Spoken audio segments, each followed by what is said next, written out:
I'm not doing anything that has to have a safe word. Okay. Let me just say nothing at all. Those days with a safe word are past me. Hi, I'm Todd Farmer. And I'm Sam Wright, and this is What Should You Ask?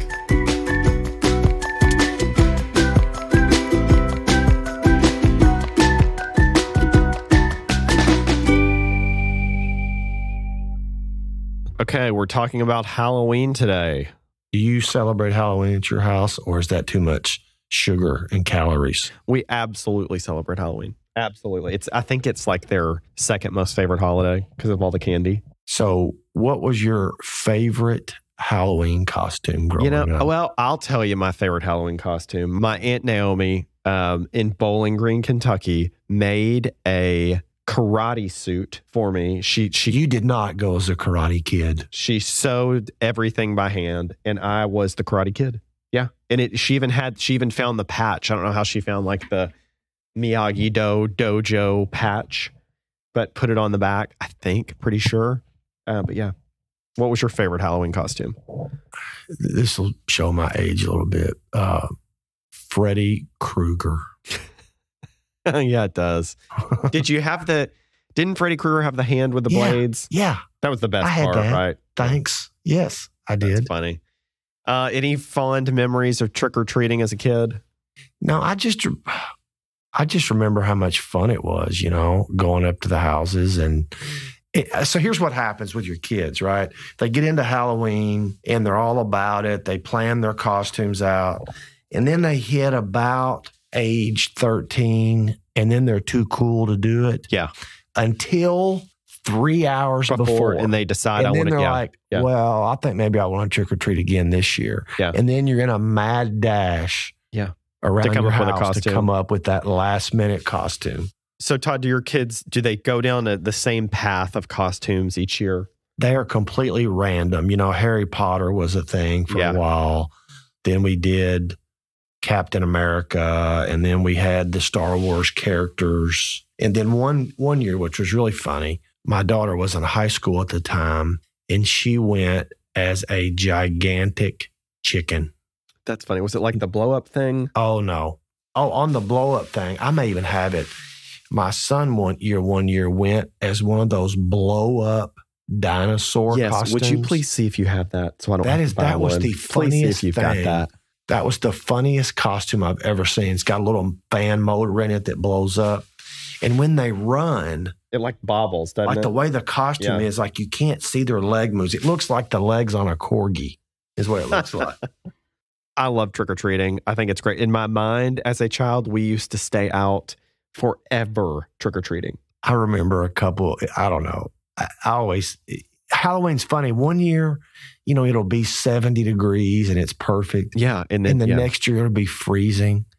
And I remember seeing these kids come to the door and they got their Halloween costume on. They must have been at their grandparents' house because they've got like their winter jacket on and their sock cap. I'm like, over it. Yeah. Throw that in the yard. Are you a haunted house person? I used to. I remember doing that as a kid. When you're in high school and younger, it was always something to do. I got a big kick out of. I just don't remember going to any. I really don't. Yeah, I went to several. We'll probably go this year. Yeah. Today we have the Industrial Slaughterhouse haunted house founder and director, Jack Champman. He will be answering our questions regarding real haunted houses, what's unique about the Industrial Slaughterhouse, and a good haunted house experience, and why Halloween needs to be celebrated for at least a month. And why the Industrial Slaughterhouse is great. And this is What Should You Ask?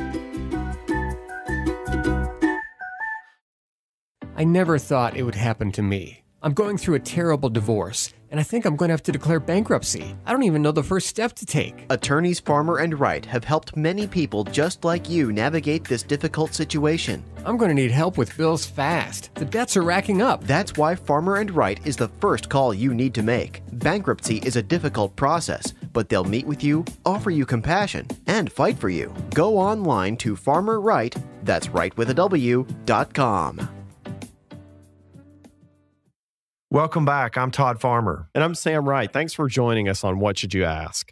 Today we have Jack Champman, owner of the Industrial Slaughterhouse, with us. So, Jack, can I call you Jack? Yes. Do you have like a Halloween nickname? I actually do. Actually, go by Laugh Track Jack out at the Industrial Slaughterhouse, a character I've been playing since I was 15 years old. Really? Laugh Yes. Track Jack. And is he carry around like a butcher blade or something? A few years ago, when the insurance companies would allow me to, yes, but recently, no. They've changed policies and they just won't let me use any real weapons of any kind. Unfortunately. So in the past, did you use real weapons at the? I know, not on somebody, but did you carry around like a real weapon at the Industrial Slaughterhouse? Well, they consider metal real, but they were props. They were just used to create sparks, but they were completely not dangerous at all. But tell us exactly what is the Industrial Slaughterhouse? The Industrial Slaughterhouse is a haunted attraction in Fancy Farm, Kentucky, and allegedly, it is genuinely haunted. But you can come for a real scare, or maybe you'll go home with an even more real scare. Yeah, that's depending right. on if a spirit decides to linger around.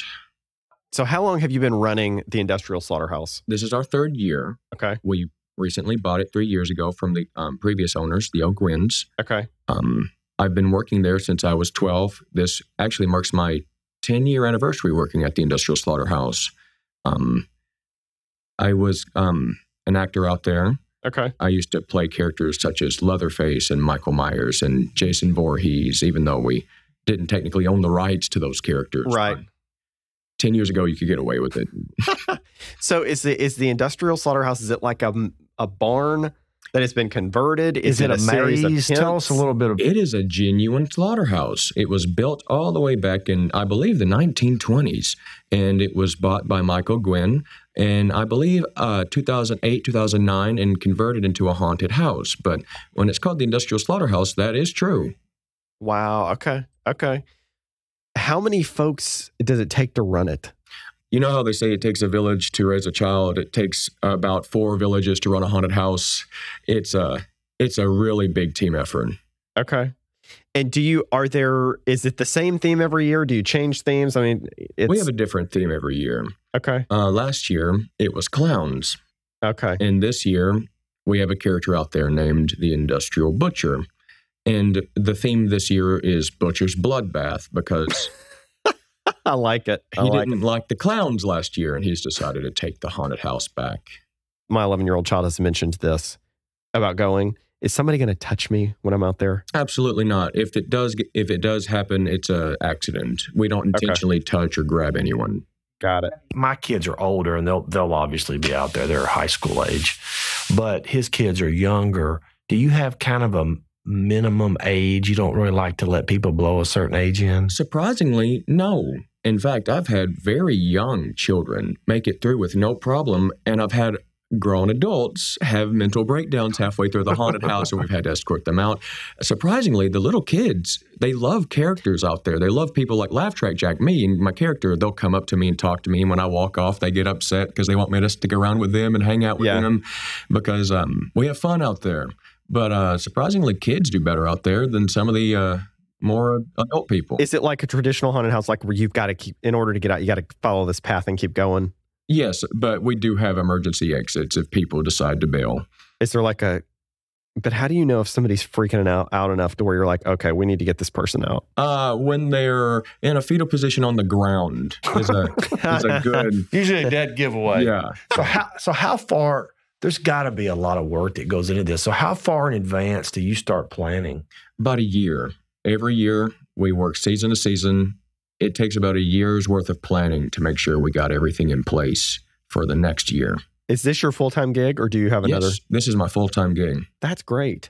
So there's often times in my life I do things and I think, man, I shouldn't have done that. Have you done things at this haunted house and you thought, maybe that was too much, or maybe this is too risky, and either you decide you shouldn't do it anymore, or like the cast members are like, dude, this is too scary? A decision that I wish that I hadn't made. Nothing major. Okay. But I did make a woman pee herself, and she was on the ground, And she's screaming, I'm peeing myself. And I'm just thinking, she just wants me to leave her alone, But, So you doubled down. oh, yeah, because That's because great. I'm awful. And she did. She peed herself, and I felt really bad. And we gave her a free fried Oreo. Well, then you know it works. Did she have to go out the emergency exit, or did you make her finish? She never made it inside the haunt. She was in line. Oh, Lord. What makes a good haunted house? Devoted actors. Actors who really get into their role. Actors who know how to act crazy and become their character.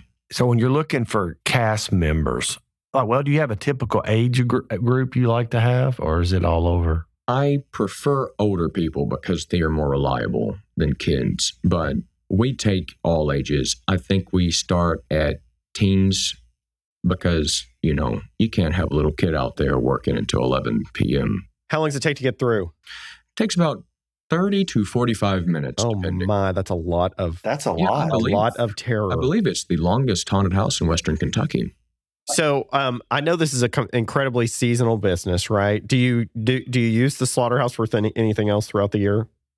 Sometimes storage, because there's a lot of empty space when we're not using it. That's a good idea. Mm-hmm. You don't do like a Christmas spectacular or anything starting November 1st? Surprisingly, you say that as a joke. People have begged me to open for Christmas and Valentine's Day, and I'm just like, as a haunted The house or like a Valentine's Day massacre. You can already, exactly. People are begging me, haunted house people, not normal customers. Yeah. But they genuinely want me to open the haunted house and do a scary Christmas and a scary Valentine's Day. And I'm just like, I don't think that'll sell very well. That's great. That's I think kind of you're one of unusual. those people? Okay. Yeah, Todd's one of those people. What are some of your favorite setups or favorite themes or schemes that you've done in the past? My favorite theme out there, because I'm biased, is definitely when the clowns took over. But my favorite themed room out there has got to be the kill floor, because it really plays into the slaughterhouse theme. Just gory, bloody. We have the butcher in there. It's the best room to me because of that. I'd like to see that. I think I might be too scared, though. You think you might pee yourself? Maybe we should do like a live recording of us going through that slaughterhouse. We're going to take a short break. Today, we're talking about the Industrial Slaughterhouse. And when we come back, we're going to talk about famous haunted houses and what you should plan for your costume this year. This is What Should You Ask? I've always prided myself on being a hard worker, but thanks to the accident, I can't even get out of bed. I need help, but I don't even know where to start. Talk to attorneys Farmer and Wright right away. The more recent the accident, the easier it is for them to investigate, defend you, and get compensation. I've never had to get a lawyer before. Isn't the insurance company going to help? You can't always rely on insurance companies. That's why you need Farmer and Wright. Go online to Farmer Wright, that's right with a W.com. Welcome back. I'm Todd Farmer. And I'm Sam Wright. Thanks for joining us on What Should You Ask? So we've got Jack Champman, the Industrial Slaughterhouse owner, talking about October 31st and how to help us plan our Halloween costumes and all things haunted house related, right? So I'm sure you're a connoisseur of haunted houses and themed attractions, right? Oh, yeah, you could say that. What is your most favorite haunted house that you've been in, that you've experienced? The Industrial Slaughterhouse. Of course. I heard it's the longest one in Western Kentucky. Yes, that's true. It is the longest haunted house in Western Kentucky. Awesome. So, a wise guy told me that we should market that. So what other haunted houses do you like outside of Western Kentucky? Outside of Western Kentucky, well, I don't really get that far out because the business just keeps me here. But my favorite haunted house is got to be Talon Falls. And surprisingly, to some people, they find out that we're not actually competitors, because haunted houses don't compete, because the people that go to one haunted house, they go to all of them. Do they really? Oh, yeah. Do they? Do they have like a scare meter to see which one's scary or anything like that? I don't really know if anything like that exists, but it wouldn't surprise me if there was. Yeah. All right. Todd, have you read about this McCamey Manor? Have you read about it? I've never heard of it. So I read it. It pops up on my news feed during the Halloween season, like the days leading up to Halloween. It is this absolute. Have you heard about this, Jack? Oh, yeah, I've heard about it. It is this absolute insane haunted house. Like it's this experience where so the deal is you get paid $20,000 if you complete the tour of this mansion, but they physically harm you, right? Oh, yes, they put you through quite a bit of stuff. I've heard quite a bit of horror stories about the stuff they do to people, pulling teeth and breaking fingers. Do you know anyone who has done it? No, not personally. Just horror stories. Apparently, the waiver's 40 pages. You have to have a safe word. I'm not doing anything that has to have a safe word. Okay. Let me just say nothing at all. Those days with a safe word are past me.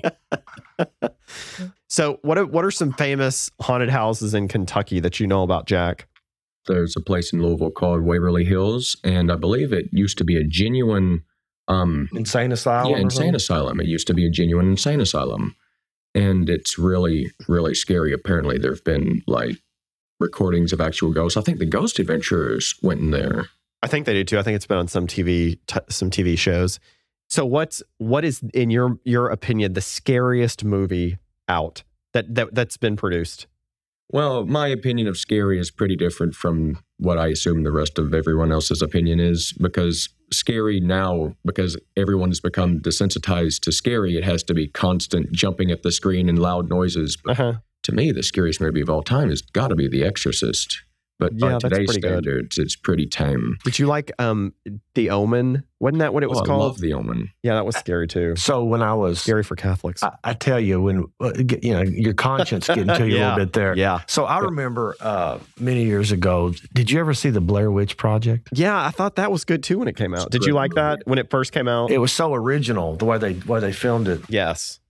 Halloween costumes. What are your favorite types of costumes, Jack? You like spooky ones, funny ones? I like the really elaborate Halloween costumes. I like the big stuff. I like the people on stilts. I like that kind of stuff. I like really, really complex makeup jobs. But, given my line of work, I might be a little biased. So that leads me to another question at your place. Do you have makeup artists, I guess, who Absolutely. have to do people every single night? Every single night.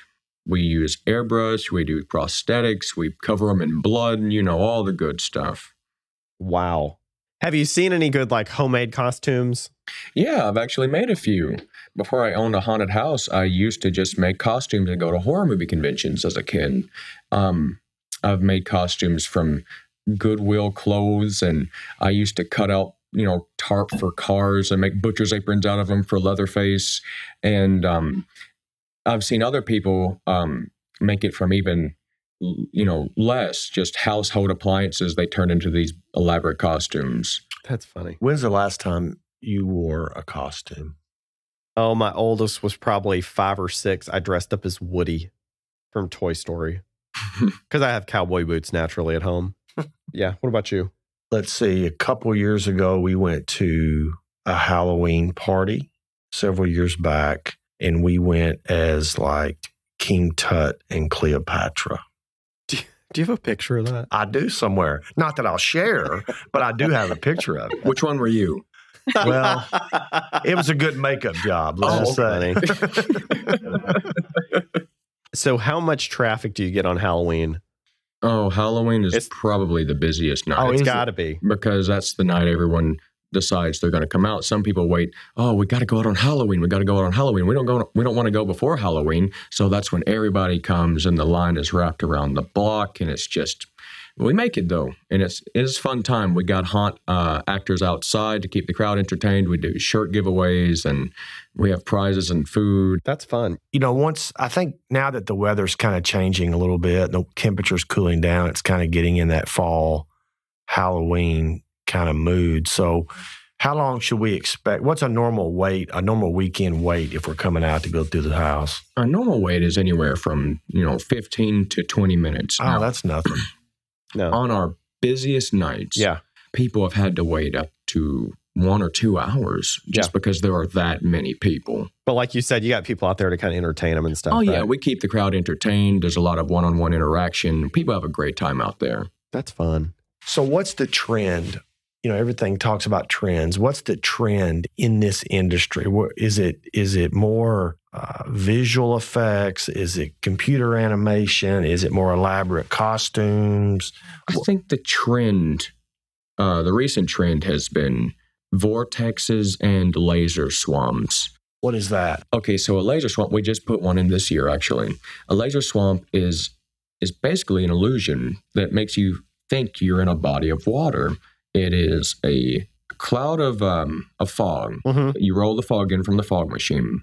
And it's got to be about mid-level, about up to your stomach. And then we have laser pointers, specially made lasers that shoot across the room. Now, when the light hits the smoke, it gives this illusion that you're in a big body of water. Makes it look like waves. And it's really cool. It's really fun. What was the other?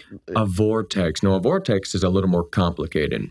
A vortex is this giant tube that you have a walkway in there, and the walkway stays still, but the tube moves rolls around, and it makes you feel like you're going to fall, and you're spinning around, and I'd like to get one of those on the hunt maybe next year, but no promises.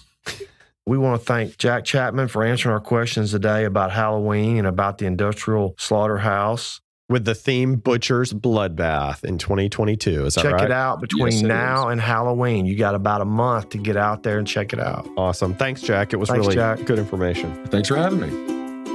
If you like what you've heard, make sure to follow us on social media and subscribe to where you listen to podcasts.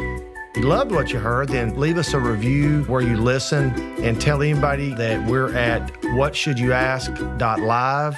And we'll see you next Wednesday. Every Wednesday, we ask, what should you ask about life topics? So make sure you come back to hear about what we're asking.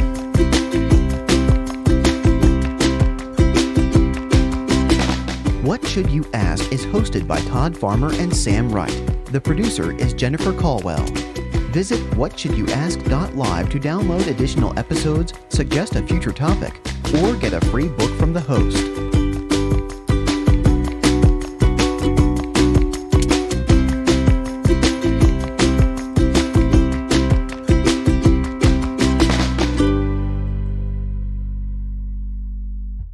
The information provided on this podcast is for informational purposes only and should not be considered as legal advice on any subject matter. You should not act or refrain from acting based on any content mentioned without seeking legal or other professional advice in your area. The hosts, guests, and sponsors remove themselves from all liability for actions you take or fail to take based on any content in this broadcast.